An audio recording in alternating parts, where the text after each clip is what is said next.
Hi, it's Riz here from DS All-in-One Solution. We are here by Tambisa. We installed the 12 panels. This is someone installed before us, the 3 panels.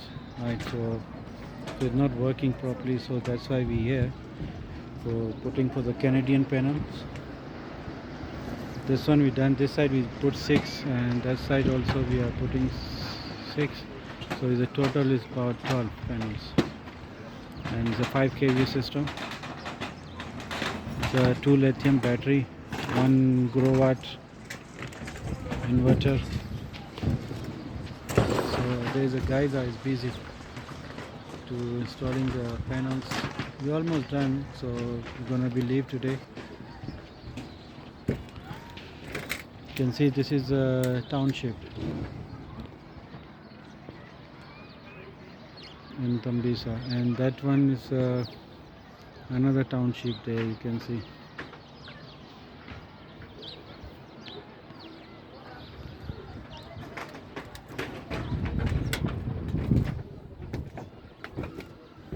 This is like Smukukus, there is no electricity at all, so they using for the solar. The people are using also here for the solar geyser.